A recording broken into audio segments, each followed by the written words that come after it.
ஆத்ம நமஸ்தே to all. இந்த tarot ரீடிங்கில் நம்ம பார்க்க போகிறது, நீங்கள் இப்போ மனசில் ஏங்கி தவிச்சிக்கிட்டு இருக்க உங்கள் பர்சனுக்கும் உங்களுடைய நினைவு இருக்கா? அவங்களும் உங்களை மாதிரி ஏங்கி தவிக்கிறாங்களா? இப்போ நீங்கள் நோ கான்டாக்ட் சுச்சுவேஷனில் இருக்கீங்க, இன்னும் என்னால் என் பர்சன்கிட்ட போக முடியலை, அவங்க இன்னும் என்கிட்ட பேச மாட்டேங்கிறாங்க, எப்போ தான் இந்த நோ கான்டாக்ட் சுச்சுவேஷன் ஒரு முடிவுக்கு வரும், திரும்ப நாங்கள் பேசுவோம் அப்படிங்கிற கேள்வி உங்களுக்கு இருக்குன்னா இந்த ரீடிங் உங்களுக்கானது தான். இங்கே பைல் 1 பைல் 2 2 பைல் இருக்குது. இதில் ஒரு பைலை நீங்கள் சூஸ் பண்ணணும். உங்கள் பர்சனை நீங்கள் மனசில் கொண்டு வந்துட்டு இதில் ஒரு பையில் சூஸ் பண்ணுங்கள். உங்கள் மனசு எந்த பையில் சூஸ் பண்ண சொல்லுதோ இதில் ஒரு ஹார்ட்டை நீங்கள் சூஸ் பண்ணிவிட்டு இதில் நீங்கள் எந்த ஹார்ட்டை சூஸ் பண்ணீங்களோ அந்த ஹார்ட்டை கமெண்ட் பண்ணுங்கள். இந்த கார்டு எனர்ஜி கூட நீங்கள் கனெக்ட் ஆகிருவீங்க. இப்போ பைல் 1 சூஸ் பண்ண உங்களுடைய ரீடிங்கில் நம்ம போகலாம். நீங்கள் உங்கள் பர்சனுக்காக ஏங்கி தவிக்கிறீங்க, அதே மாதிரி உங்கள் பர்சனுக்கும் உங்களுடைய தாட் இருக்கா அப்படின்னு பார்க்குறப்போ உங்கள் நபருக்கு உங்களுடைய தாட்டு இருக்குது, சரியா? உங்களுடைய எண்ணங்கள் இருக்குது. ஆனால் அந்த எண்ணம் பார்த்தீங்கன்னா ரொம்ப ஸ்ட்ராங்காக இல்லை. உங்கள் பர்சன் முதல்ல உங்களுக்கு நம்பிக்கை கொடுத்துருப்பாங்க, ஹோப் கொடுத்துருப்பாங்க. லைஃப் லாங் நீ என் கூட ட்ராவல் பண்ணுவேன், கண்டிப்பாக உன்னை என் கைப்பிடிச்சி கூட்டிகிட்டு போவேன், எப்போவுமே என் லைஃப்பில் நீ வேணும்னு சொல்லியிருப்பாங்க. ஆனால் அந்த வலிமை உங்கள் நபர்கிட்ட சுத்தமாக கிடையாது. ஏன்னா அவங்களுக்கு இப்போ பார்த்தீங்கன்னா ஃபேமிலி சுமை அதிகமாக இருக்குது. அது மட்டும் இல்லாமல் அவங்களுக்கு வேறு கமிட்மெண்ட்ஸ் எல்லாமே இருக்குது. அந்த சுமை கூட உங்களையும் நான் சுமக்கணுமா அப்படிங்கிற ஒரு தாட்டில் பார்த்தீங்கன்னா பாதியிலே இந்த ரிலேஷன்ஷிப்பை முடிச்சுட்டு போயிருக்காங்க. உங்கள் பர்சன் உங்ககிட்ட சொல்லக்கூடிய சாக்கு எப்படி இருக்கும் அப்படின்னா, எனக்கு ஏகப்பட்ட கமிட்மெண்ட்ஸ் இருக்குது, இல்லை கடன் பிரச்சனை இருக்குது, எனக்கு இந்த பிரச்சனை இருக்குது அப்படின்னு சொல்லிட்டு அவங்க ஒரு ரீசன் வச்சுருப்பாங்க. ஆனால் அந்த ரீசன் அவங்க லைஃப்பில் இருந்தாலுமே உங்களையும் அவங்க கூட கொண்டு ட்ராவல் பண்ண முடியும். ஆனால் உங்களை அவங்க எடுத்துகிட்டு போகணும், அவங்களுடைய லைஃப்பில் அடுத்த கட்டம்னு அவங்க நினைக்கல. உங்கள் பர்சனுக்கு இப்போ வேற ஒரு பர்சன் மேலே இன்ட்ரெஸ்ட் இருக்குது. இப்போ உங்கள் 2 பேருக்கு இடையில் பிரேக்கப் ஆகிடுச்சு, இல்லை சண்டை போட்டுட்டு பிரேக்கப் ஆகிற சிச்சுவேஷன் இருக்கிறப்போ உங்கள் பர்சனுக்கு வேற ஒரு பர்சனு கூட பழக்கம் ஏற்பட்டிருக்கு. ஒரு புதிய ரிலேஷன்ஷிப் பார்த்தீங்கன்னா உங்கள் பர்சனுடைய வாழ்க்கையில் வந்திருக்கு. இதில் ஒரு சிலருக்கு எப்படி இருக்குது அப்படின்னா, உங்களுக்கே ஒரு புதிய ரிலேஷன்ஷிப்பு வந்திருக்கும். நீங்கள் உங்கள் பர்சன்கிட்ட பேசிட்டு இருந்திருப்பீங்க, அப்படி இருந்தாலுமே சைடாக ஒரு பர்சன் பேசியிருப்பாங்க, நீங்களும் பேசியிருப்பீங்க. இதனாலே உங்களுடைய ரிலேஷன்ஷிப் பிரேக்கப் ஆகிருக்கும், இந்த ஒரு காரணத்தை காமிச்சு.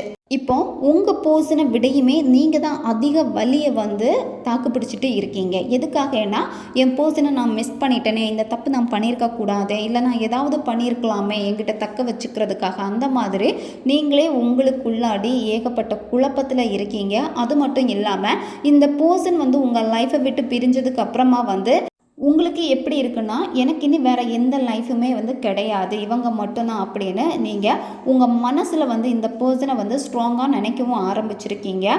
உங்களுக்கு ரொம்ப வலிகள் அதிகமாகும், நாளுக்கு நாள் வலிகள் அதிகமாகும். உங்களுக்கு நிம்மதியான தூக்கம் கூட இல்லாமல் இருக்கும். இன்னும் பார்த்தீங்கன்னா இந்த நெகட்டிவிட்டி உங்களுக்கு கண்டினியூ ஆகிக்கிட்டே தான் இருக்கும். ஏன்னா நீங்களே பண்ண தப்பை நினச்சி கில்ட்டியாக ஃபீல் பண்ணி இருந்துக்கிட்டே இருக்கீங்க. அழகான ஒரு லைஃப் நம்ம தொலைச்சிட்டோமே அந்த ஒரு தாட்டும் உங்களுக்கு இருக்குது. இப்போ உங்கள் பர்சனுடைய லைஃப்பில் ஒரு பர்சன் போயிருக்காங்க, நியூ பர்சன் வந்திருக்காங்கல்ல, அந்த பர்சன் ஆட்டோமேட்டிக்காக உங்கள் பர்சனை விட்டு விலகுவாங்க. அதாவது அந்த தேர்ட் பர்சன் ஆட்டோமேட்டிக்காக விலகி போவாங்க.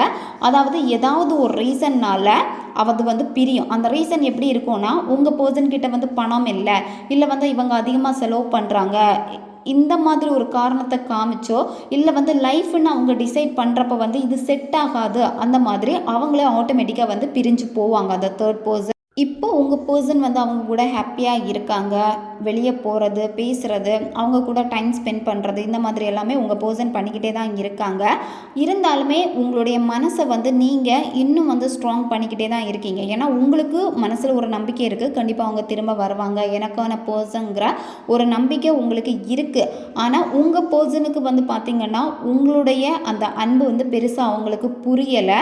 உங்ககிட்ட எமோஷ்னலாக அட்டாச் ஆகிறத விடையுமே அந்த தேர்ட் பர்சன் கிட்ட எமோஷ்னலாக பயங்கரமாக அட்டாச் ஆகியிருக்காங்க. இதில் ஒரு சில நேரத்தில் பார்த்திங்கன்னா உங்கள் பர்சனாகவே உங்ககிட்ட பேசியிருப்பாங்க. அதாவது நீங்கள் சின்ன சின்ன மேனிஃபெஸ்டேஷன் இதில் பண்ணியிருந்தீங்கன்னா உங்களுக்கு ரிசல்ட்டு கொடுத்துருக்கோம்.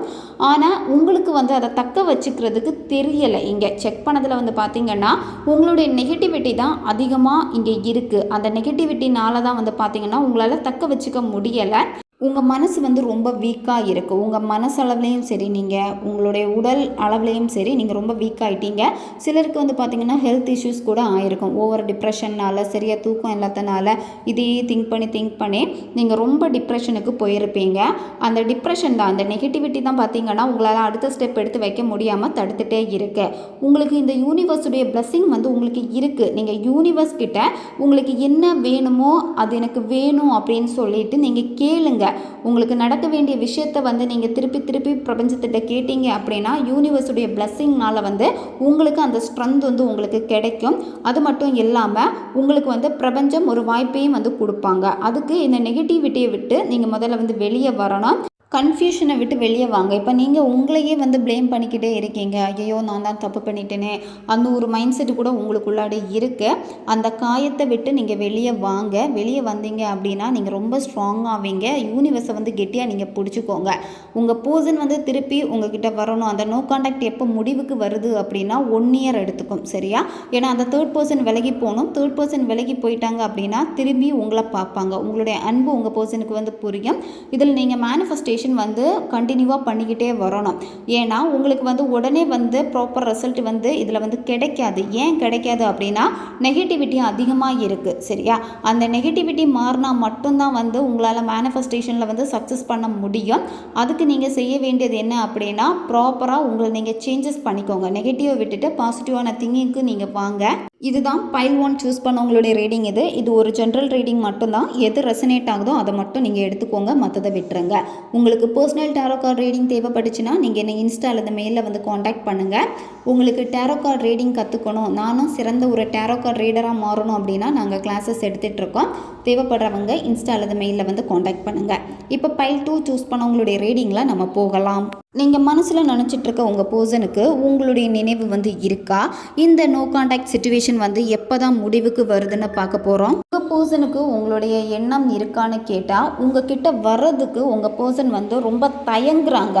இப்போ உங்கள் பர்சன் வந்து சில பிரச்சனைகளில் வந்து மாட்டிக்கிட்டு இருக்காங்க. யாருக்காவது பண உதவி செஞ்சுருப்பாங்க, அந்த பணம் திரும்ப கிடச்சிருக்காது. இல்லை லோன் எடுத்திருப்பாங்க, லோன் வந்து திருப்பி கட்ட முடியாமல் இருக்கு. கடன் சுமைகள், பண பிரச்சனையில் மாட்டிக்கிட்டு இப்போ பயங்கரமாக பிரச்சனையில் வந்து இருக்காங்க. உங்கள் நபர் வந்து அவங்களுடைய லைஃப்பில் இருந்த இம்பார்ட்டண்ட்டான பர்சனை எல்லாருமே வந்து அவங்க விட்டு இழந்துட்டாங்க, விலகி போயிருப்பாங்க. ஏன்னா உங்கள் பர்சன்கிட்ட வந்து எதுவுமே இல்லை. எல்லாருமே உங்கள் பர்சன்கிட்ட பழகுனது என்ன அப்படின்னா தேவைக்காக தான் எல்லாருமே வந்து பழகியிருக்காங்க. சொந்த பந்தங்களாக இருக்கட்டும், நண்பர்களாக இருக்கட்டும். உங்கள் நபரும் வந்து பார்த்திங்கன்னா நம்மளுடைய நண்பர்கள் தானே அப்படின்னு சொல்லிட்டு கண்மூடித்தனமாக நம்பி அவங்களுக்காகவே நிறைய செலவு பண்ணியிருப்பாங்க. நண்பர்களால தான் பிரச்சனைகளையும் வந்து சந்திச்சிருப்பாங்க. அவங்களுக்கு பணம் கொடுத்து இவங்க வந்து கடனில் மாட்டே இந்த மாதிரி சந்திச்சிருக்காங்க. சிலருக்கு வந்து போலீஸ் கேஸ் இந்த மாதிரி கூட ஆயிருக்கும். இந்த பிரச்சனைகள்னால தான் உங்ககிட்ட வரதுக்கு உங்கள் பர்சனுக்கு வந்து இன்ட்ரெஸ்ட் இல்லை. ஏன்னா ரொம்ப தயங்குறாங்க வரணுமா அப்படின்னு சொல்லிட்டு. அது மட்டும் இல்லாமல் உங்கள் பர்சனுடைய லைஃப் வந்து இப்போ நிம்மதி இல்லாமல் போயிட்டுருக்கு. உங்கள் நபர் வந்து உங்கள் கூட இருந்த நல்ல நல்ல மெமரிஸ் எல்லாத்தையுமே வந்து சேமித்து தான் வச்சுருக்காங்க. அந்த நல்ல நல்ல மெமரிஸ் எல்லாமே அவங்களுக்கு அதிகமாக ஞாபகத்து வந்துக்கிட்டே தான் இருக்குது. இருந்தாலுமே வந்து பார்த்திங்கன்னா உங்ககிட்ட வரதுக்கான விருப்பம் வந்து இல்லை. இதில் ஒரு சிலருக்கு வந்து பார்த்திங்கன்னா டோட்டலாக நோ கான்டாக்ட் ஆகிருக்கும். ஆனால் ஒரு சில பேருக்கு எப்போவது நீங்கள் பேசிகிட்டே தான் இருப்பீங்க. ஆனால் பழைய அந்த கனெக்ஷன் வந்து இருக்காது. எப்போவது பேசுகிறது, மெசேஜ் பண்ணுறது இந்த மாதிரி தான் இருக்கும். ஏன்னா உங்கள் பர்சன் வந்து அவாய்ட் பண்ணிக்கிட்டே தான் இருப்பாங்க. இருந்தாலுமே உங்களுக்குள்ளாடி வந்து சின்ன கான்டாக்ட் வந்து இங்கே இருக்குது.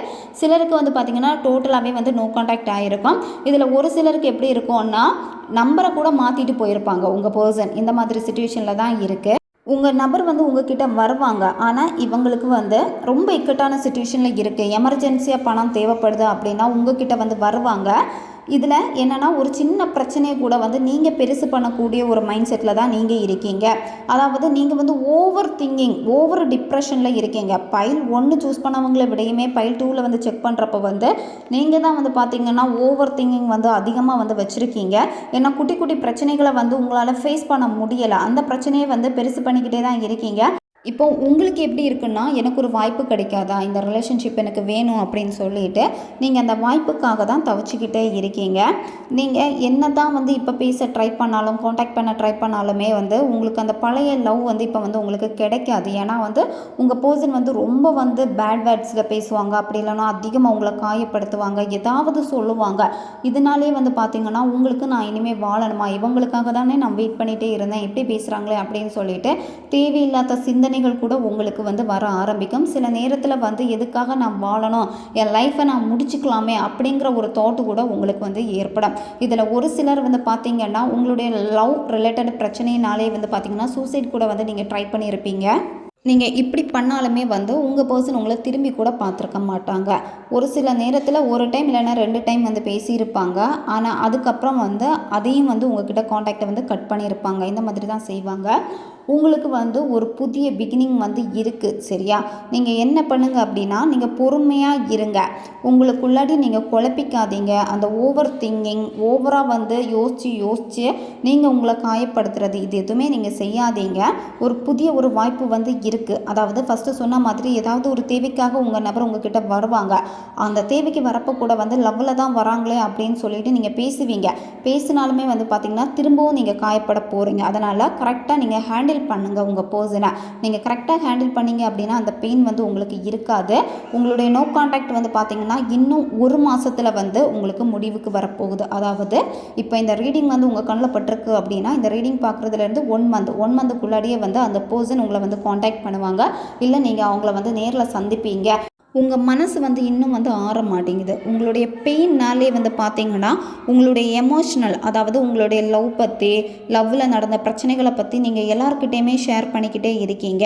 அதாவது நெருங்கிய நண்பர்களாக இருக்கட்டும், இல்லை 2 நாள் பழகுனவங்களாக இருக்கட்டும், அவங்கக்கிட்ட வந்து நீங்கள் சொல்லிடுறீங்க. உங்களுடைய பெயின் எல்லாத்தையுமே நீங்கள் ஷேர் பண்ணிடுறீங்க.